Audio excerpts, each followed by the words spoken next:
Nanti kita lanjut sampai ayat 76 ya. Tapi tidak apa-apa. A'udzubillahi minasyaitonirrajim. Bismillahirrahmanirrahim. Wa idza qala Ibrahimu li abihi azar atattakhidhu asnaman alihatan. Jadi ketika Ibrahim berkata kepada bapaknya, nah ini dulu saya luruskan ya. Ada yang ketika perdebatan tentang, kan ada pertanyaan tuh, apakah orang tua Nabi Muhammad di neraka atau di surga gitu, kan ada perdebatan. Padahal hadisnya jelas itu, dan itu jawaban Rasulullah sendiri tentang posisi bapak beliau maupun posisi ibu beliau. Tapi saking kepingin, saking apa ya, saking fanatiknya apa orang-orang yang seolah-olah bapaknya Nabi atau mbahnya Nabi itu pasti masuk surga gitu. Sampai dikasih contoh tentang lu. Semua Nabi memiliki ceritanya masing-masing. Nabi Nuh anaknya masuk neraka. Nabi Nuh istrinya masuk neraka. Nabi Lut istrinya masuk neraka. Bapaknya Nabi Ibrahim masuk neraka. Dikasih contoh gitu, ada yang bilang begini, oh Azar itu bukan bapaknya, tapi pamannya. Kalau orang Arab ngomong-ngomong paman itu juga dengan abi. Sampai segitunya, padahal jelas banget dalam terjemahan dan tafsir manapun itu, yang dimaksud dengan Azar itu adalah bapaknya. Bapak kandung, karena memang bapak. Jadi sebelum saya bahas tentang semuanya, ini ayo kita didik diri kita untuk nanti sadar ya bahwa ikatan atau pertalian kerabat, pertalian darah itu tidak memberikan jaminan apapun dalam konsep selamat atau tidaknya seseorang di akhirat nanti. Jadi tidak ada itu jaminan bahwa kalau anaknya apa akan jadi apa, tidak ada jaminan. Nah, dilihat dari itu, di sini disampaikan kisah tentang Nabi Ibrahim yang melawan bapaknya. Dan lagi Nabi Ibrahim yang melawan bapaknya. Apakah Nabi Ibrahim durhaka? Enggak.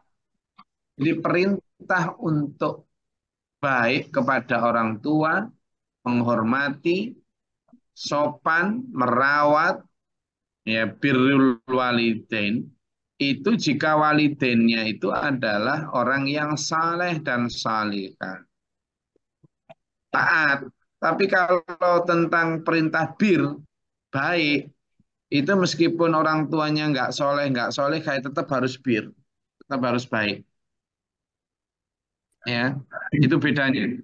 Tapi kalau tentang taat, nanti dulu, taat hanya diberikan kepada orang tua yang soleh dan solihah. Tapi kalau dia nggak solihah, nggak boleh taat. Beda, beda urusannya beda, ya. Nah, di ayat ini diceritakan tentang bagaimana Nabi Ibrahim berdebat tentang aktivitas atau perilaku dari bapaknya, yang bapaknya waktu itu ya satu di antara tokoh eh, masyarakat di situ ya. Tokoh masyarakat artinya memang di samping sebagai pembuat patung, artinya ya memang yang jampi-jampi patung-patung itu ya untuk jadi berhala. Berat yang dihadapi Nabi Ibrahim. Kenapa? Karena Azar ini di samping budaya patriarki yang sangat kuat, bahwa laki-laki, apalagi kepala rumah tangga, apalagi tokoh masyarakat, itu powernya, Itu luar biasa dan harus ditaati. Tapi Nabi Ibrahim karena sudah mendapatkan diri beliau menjadi seorang yang bertauhid, yaitu. Tetapi ini menjadi satu pertanyaan ketika bahkan Nabi Ibrahim belum diangkat menjadi rasul pun, beliau sudah memiliki semacam insting ketauhidan dengan mempertanyakan tentang kepercayaan kaumnya, kepercayaan bapaknya terhadap patung. Atatakhidu asnaman alihatan. Loh, Pak Le, kalau tak tanglet, saya tak tanya ini. Apakah engkau akan menjadikan patung-patung itu sebagai Tuhan? Ini sebenarnya pertanyaan logika ya. Karena pada kisah selanjutnya nanti Nabi Ibrahim akan dengan sangat cerdas membuktikan bahwa patung-patung itu tidak berdaya, tidak memiliki kekuatan seperti yang diimajinasikan, tidak memiliki kekuasaan seperti yang diceritakan atau dimitoskan. Nah, tetapi diawali dengan pertanyaan itu. Wa idza qala Ibrahim li Abi Azar, ketika Nabi Ibrahim bertanya kepada bapaknya yang namanya Azar, atattakhidhu asnaman alihah. Nah, pertama dari kata-kata atattakhidhu itu kan berarti yang menjadikan, yang menciptakan itu kan manusia. Manusia menciptakan asnaman. Yang pertama atattakhidhu, apakah engkau akan menjadikan asnaman, berhala-berhala itu. Nah, berhala ini pemahamannya kan jelas dari batu, dari kayu gitu kan. Waktu itu memang dari dua bahan itu. Kalau nggak kayu ya batu. Loh, dari sebuah batu, dari sebuah kayu, kok kemudian alihatan sampean jadikan Tuhan itu? Sampean berarti yang menjadikan Tuhan. Oh, Tuhan itulah yang harus menciptakan. Nah, ini kok malah manusia menciptakan Tuhannya. Ini araka wa qaumaka fi dhalalim mubin. Sungguh saya melihat engkau dan kaummu itu dalam kesesatan yang nyata. Ini posisi Nabi Ibrahim belum dilantik ini sebagai rasul. Tapi karena memang basicnya sudah ada apa ya, semacam calon nabi gitu kan. Sehingga terhadap kemungkaran itu sudah ada semacam alarm yang berbunyi ketika ada kemungkaran terjadi. Maka dimulai itu, sampean ini sesat. Kalau sampai menyembah berhala itu gimana? Sampean yang menciptakan berhala, kemudian sampean juga yang memberi nama berhala itu, lalu mendoa-doain, kemudian juga menyembah berhala itu. Logikanya di mana? Sesat banget sampean ini. Tapi berani sekali Nabi Ibrahim begitu ya. Maka kemudian Allah wa kadzalika nuri Ibrahim malakutas samawati wal ard, dan kemudian demikianlah kami, kata Allah, memperlihatkan kekuasaan kami baik di langit maupun di bumi, waliyakuna minal muqinin, agar Ibrahim menjadi orang yang yakin. Apa kejadian pertama? Falamma janna alaihi lailu ra'a kaukaban qala hadza rabbi. Proses Nabi Ibrahim dalam pencarian Tuhan, pencarian kebenaran dimulai dari waktu Nabi Ibrahim melihat, waktu itu ya Ibrahim ya, belum Nabi. Ketika Ibrahim melihat malam menjadi gelap, kemudian falamma janna alaihi lail, ketika malam telah menjadi gelap, ro'a Nabi Ibrahim melihat kaukaban bintang. Nah, karena bintangnya indah, kerlap-kerlip, tinggi sekali. Wah, ini berarti me, apa ya? Masuklah kriteria sebagai Tuhan, tinggi, indah, gitu kan. Maka Nabi Ibrahim berkata, Hadza Rabbi. Nabi Ibrahim berkata, inilah Tuhanku. Hadza Rabbi. Siapa yang dimaksud? Bintang. Jadi bintang-bintang di langit itu. Waktu itu Nabi Ibrahim masih dalam pencarian Tuhan. Ya, tidak salah kalau kemudian ada zaman sekarang yang menuhankan bintang-bintang. Eh, ya mungkin itu tadi pencarian manusia yang belum sampai kepada hakiki, yang kemudian menuhankan bintang-bintang.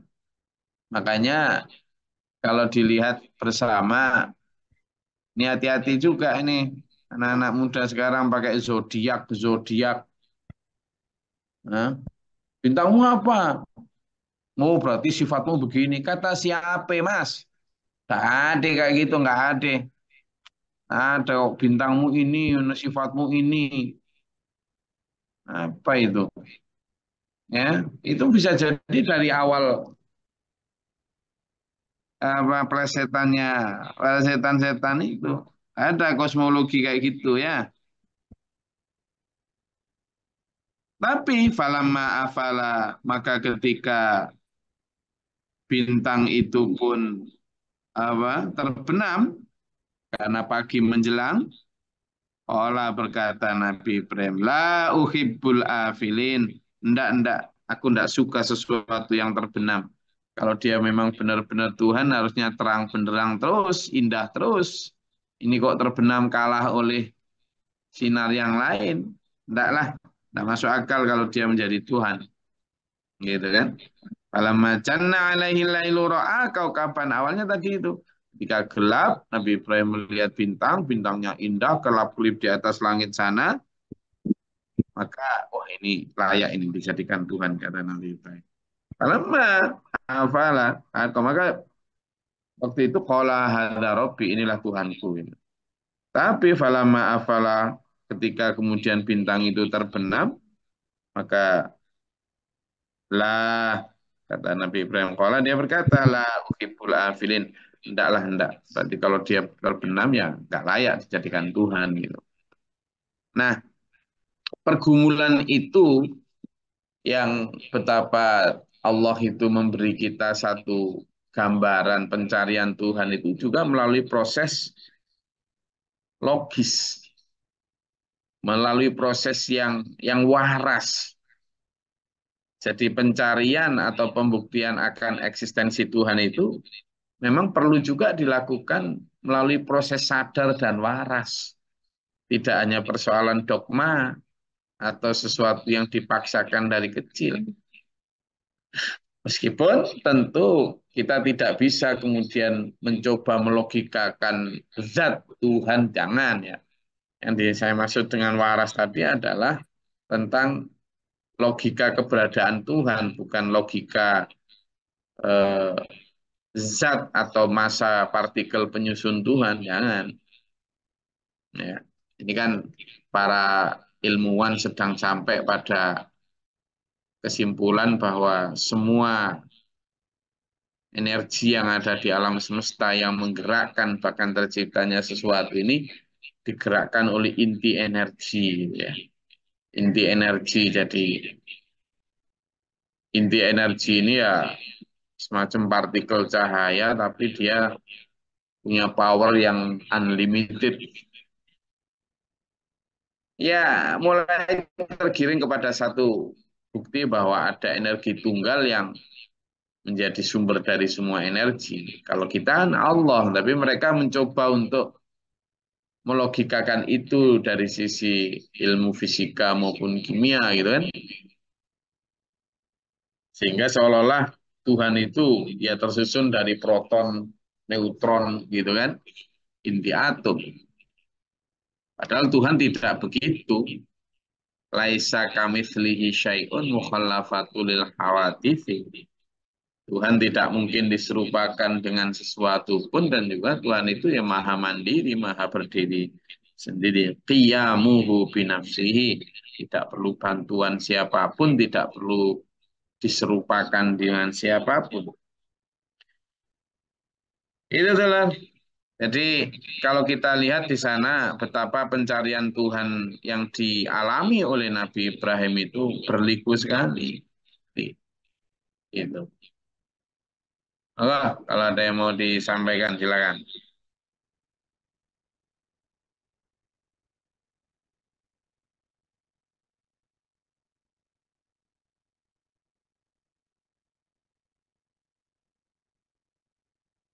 Ada?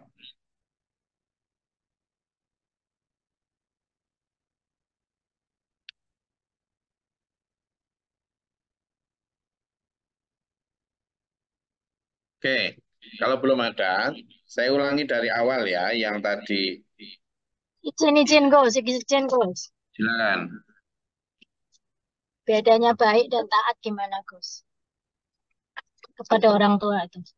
Ya, Atau non? jadi eh, batasan taat kepada orang tua ya, pada orang tua itu dijelaskan itu sudah ada dalam dalam Al-Qur'an itu bahwa batasannya itu adalah ketika seseorang baik itu adalah eh,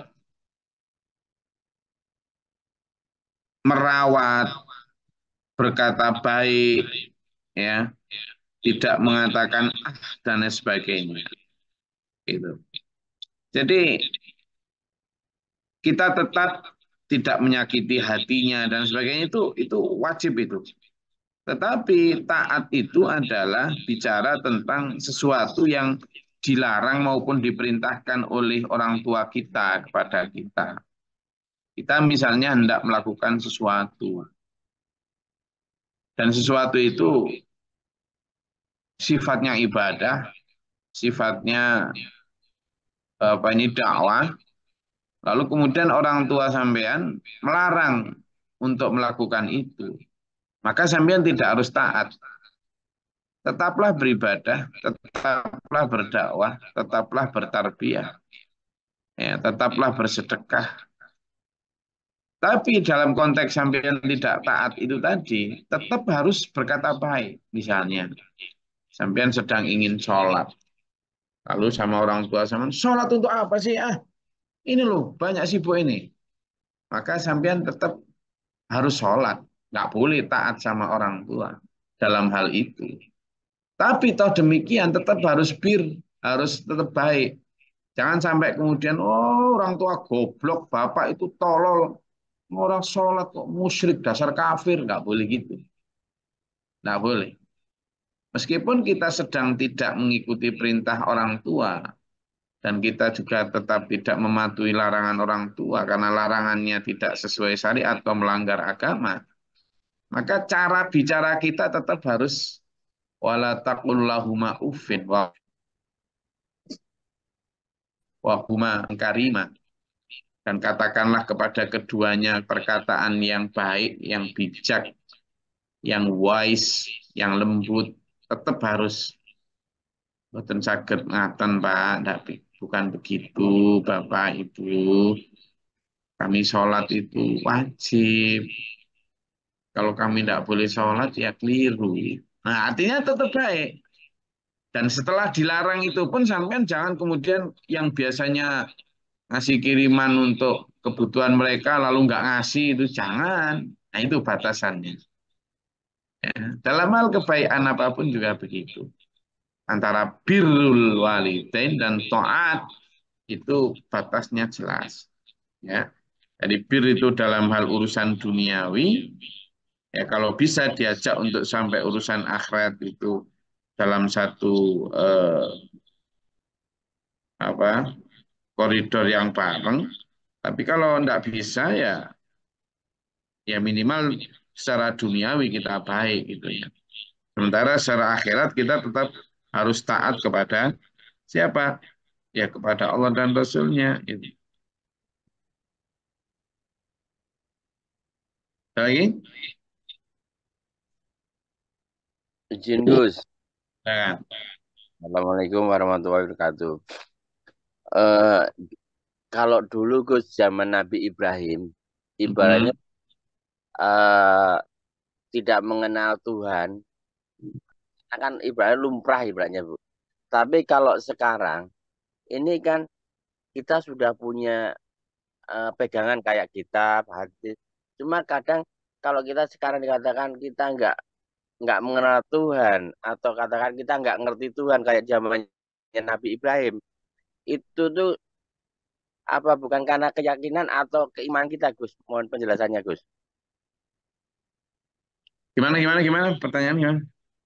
Begini, Gus, kalau dulu ibaratnya Nabi Ibrahim mencari Tuhan itu kan masih katakan satu kayak kewajaran itu loh, Gus, karena eh, zaman dulu kan nggak ada kitab, nggak ada Ya, petunjuk, nggak ada sebagainya, ibaratnya belum belum sejelas sekarang. Kalau sekarang itu kan katakanlah sudah ada kitabnya, ada Al-Quran, atau kalau ibarat agama lain pun ada kitabnya.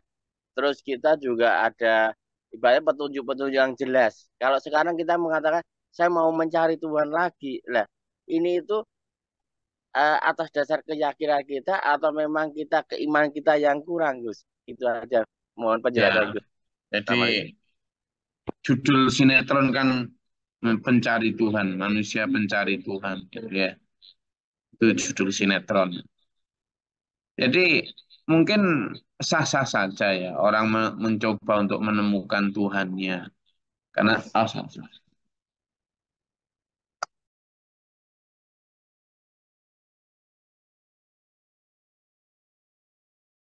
Jadi bisa jadi orang ini berusaha untuk meyakinkan dirinya sesakin yakinnya tentang Tuhannya.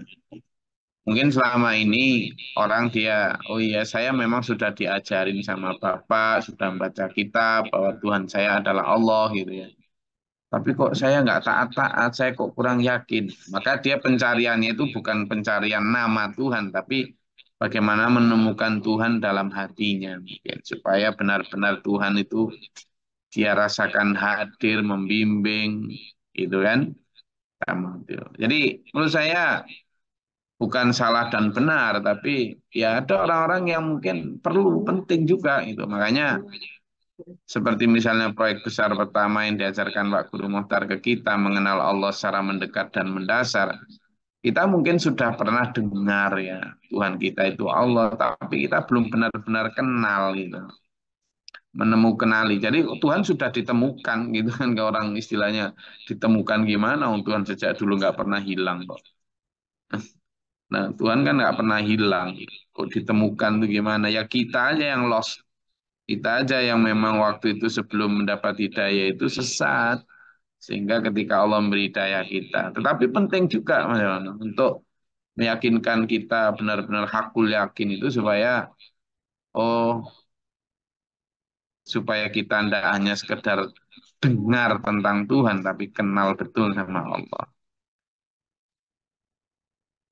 Ada dua hal ya yang saya ingin sampaikan di sini terkait pertanyaan Pak Surono juga tadi bahwa memang ya dalam hidup ini kita harus benar-benar yakin ya. Bang Allah itu nggak hanya sekedar ya dia memang Allah gitu ya. Tapi ya makanya kemarin kemarin lah malam Jumat itu kita ada proses pengislaman di Masjid Rufullah ya.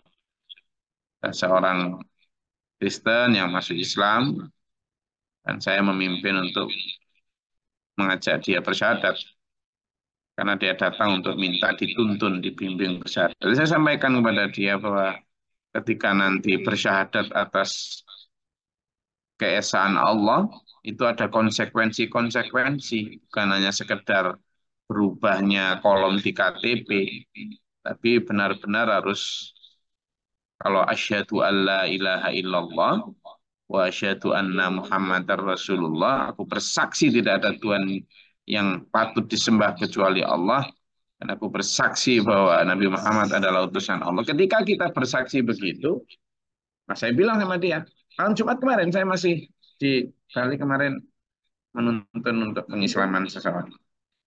Bahwa sampean harus benar-benar nanti kemudian taat sama Allah. Karena Islam itu artinya serah diri, tunduk patuh. Maka ketika sampean bersyahadat sebagai gerbang masuk Islam, berarti ya harus taat tunduk patuh. Demikian pula dalam hal Allah tadi, Pak Surono. Sehingga penting untuk ya meskipun sudah tahu bahwa Tuhannya Allah, tapi mengenal Allah secara mendekat dan mendasar supaya kita benar-benar taat lahir batin secara kafah. Untuk Bu Diah tadi, nanti bisa dipelajari ya, juga untuk semuanya, tentang bir itu seperti apa, itu ada dalam surat Al-Isra ayat 23, itu bisa dilihat di sana ya, tentang bagaimana harus berbakti kepada orang tua. Ya, Al-Isra ayat 23. Kemudian juga perintah untuk baik kepada orang tua itu bagaimana apa saja itu surat Luqman ayat 14 ya. Kemudian batasannya apa tentang taat itu, taat dan baik itu pada surat gimana apakah boleh taat terhadap orang tua dalam hal banyak? Enggak semuanya. Hal-hal yang dilarang oleh agama kita enggak boleh taat. Itu dalam surat Al-Ankabut ayat 8. Tuh. Coba silakan. Ada yang mau baca mungkin ayat-ayat yang saya baca tadi gantian, yang belum baca. Mulai dari surat eh, Al-Isra ayat 23, kemudian Luqman ayat 14, kemudian Al-Ankabut ayat 8. Urutannya begitu. Coba silakan. Ada yang mau baca? Biar kita tahu juga semuanya. Nanti bisa dipelajari sendiri, nggih. Nah, terkait dengan ini menunjukkan bahwa bahkan kerabat atau keluarga seorang nabi itu loh, tidak ada jaminan bahwa masuk surga, tidak ada jaminan bahwa dia akan baik. Jadi siapa sekarang misalnya hanya keturunan seorang ustadz atau seorang apa atau sudah pasti baik itu mana? Nggak ada jaminan gitu, nggak ada. Keturunan kiai atau keturunan tidak ada, keturunan nabi saja tidak ada jaminan pasti baik, pasti masuk surga. Dan itulah kemudian kita kenal bahwa ada keluarga biologis, ada keluarga ideologis. Ya. Keluarga ideologis itu adalah keluarga yang seiman, seperahu, sevisi, seagama. Tapi kalau keluarga biologis itu keluarga yang hanya sekitar ikatan darah. Itu loh. Jadi itu sehingga yang benar-benar apa ya akan abadi itu ya tentang ikatan ideologis tadi gitu. Ya. Jadi ayo hati-hati tentang itu supaya apa? Eh, tidak apa ya tidak dicap jelek. Kenapa? Karena bahkan Nabi Nuh itu ketika berdoa untuk anaknya itu dilarang sama Tuhan gitu. Itu. Coba dibuka itu dalam surat Hud ayat 45. Coba ayat dibuka diakhiri dengan ayat ini. Surat Hud ayat 45. Dan kan? Saya bacakan ya. Dikisahkan di situ ketika Nabi Nuh berseru kepada Allah sambil berkata, "Ya Tuanku, sungguhnya anakku termasuk keluargaku dan sungguhnya janji engkau itulah benar dan engkaulah adalah hakim yang seadil-adilnya." Itu minta diselamatkan. Karena waktu itu si Kan'an anaknya Nabi Nuh tidak mau untuk ikut perahunya Nabi Nuh. Allah berfirman apa coba? "Wahai Nuh, sungguhnya dia bukan keluargamu karena perbuatannya sungguh tidak baik. Sebab itu jangan kau memohon kepadaku sesuatu yang tidak engkau ketahui hakikatnya. Aku menasihati agar engkau tidak termasuk orang-orang yang bodoh." Ayat 4. Jadi tegur sama Allah. Padahal itu jelas-jelas anak kandung itu. Dan Nabi Nuh itu bukan hanya sekedar nabi, nabi elit yang masuk dalam kelompok ulul azm. Gitu loh. Nah, main-main apalagi kita hanya wah itu keturunan wali, wah itu keturunan enggak ada jaminan, enggak ada satupun hadis yang menjamin. Bahkan keturunan Rasulullah SAW sendiri pun beliau berkata, aku tidak bisa menjamin kamu kalau kamu tidak mengikuti sunnahku, wahai Fatimah. Itu jelas. Jadi itu menjadi pelajaran untuk kita semua. Itu loh, oke? Saya rasa itu. Jadi sangat tergantung lah maka sahabat wa alaiha sahabat kita itu tergantung terhadap amal kita masing-masing. Saya rasa itu dulu kajian kita pada pagi hari ini. Semoga bermanfaat dan berfaedah.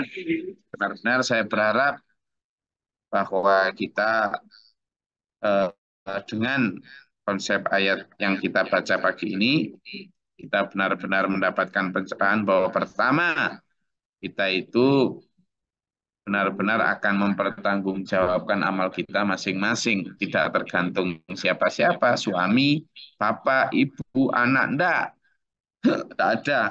Seiman apapun, sesoleh apapun bapak ibu kita, kalau kita nggak soleh ya nggak benar. Nggak ada itu jaminan itu. Maka kita kalau mau jadi selamat bersama dengan keluarga kita, ya kita harus sesoleh dan sebaik orang tua kita yang soleh. Yang pertama.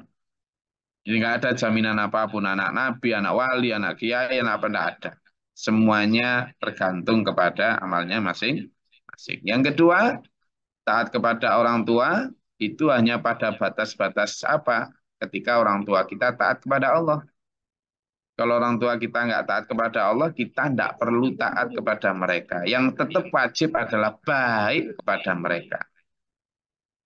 Ya, lalu yang ketiga, bagaimana batasannya baik kepada orang tua kalau tidak taat? Ya tetap. Bahkan ketika misalnya orang tua adalah misalnya tadi yang saya sebut alangkah kabut tadi, seandainya orang tua memaksa untuk berbuat yang dilarang Tuhan, kita tidak boleh ikut. Tapi ketika tidak boleh ikut itu pun kita tetap harus dengan cara yang apa? Wakullahuma kaulang karima, tetap harus mengatakan kepada mereka, bahkan cara berkata pun cara yang baik, ya. Jadi tetap larangan wala taqul lahuma uff, itu ya, dan jangan kamu mengatakan kepada keduanya itu tetap berlaku, semusyrik apapun orang tua, sejelek apapun, dan tetap harus biru. Ya, itu pelajarannya. Terus yang keempat, yang terakhir adalah betapa Nabi Ibrahim dalam pencarian Tuhan itu melibatkan logika. Meskipun kita tidak boleh melogikakan zat Tuhan, tapi melogikakan keberadaan Tuhan supaya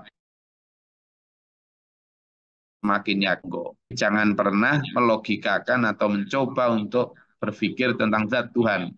Apapun ajarannya kalau tentang berpikir zat Tuhan itu keliru ya, nggak boleh. Itu nanti la tafakkaru fi dzatillah. Cuma kita diperintahkan tafakkaru fi khalqillah. Berpikir dan bertafakurlah tentang ciptaan Allah, di mana keberadaan Allah itu meliputi jagat raya itu. Saya rasa itu kajian kita pada pagi hari ini. Semoga bermanfaat. Allah merahmati kita dalam siratal mustaqim. Amin. Allahumma sholli wa sallim barik ala sayyidina. Allahumma fil mu'minin wal mu'minat wal muslimin wal muslimat. Allahumma atina fi man hadaita wa afina fi man afait. Innaka taqdi wa la yuqda alayka wa la astaghfiruka wa atubu ilaika. اللهم ارفعنا البلاء والوباء والحسن من الجن والشياطين غفر ربنا نجينا ولنا سبينا من القوم الظالمين ربنا ولا تجعلنا في القوم الظالمين ربنا من فاكتبنا مع الشاهدين ربنا لا تزغ قلوبنا بعد إذ هديتنا اللهم افتح لنا باب رحمتك اللهم انزل ربنا اجعلنا مسلمين لك ومغفرة وتوسلنا بالغوارين مسلمين ربنا آتنا حسنة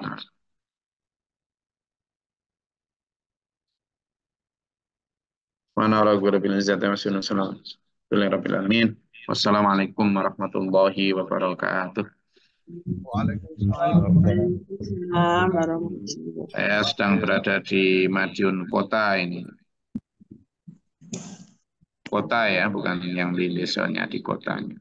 Allahumma arhamna bil Qur'an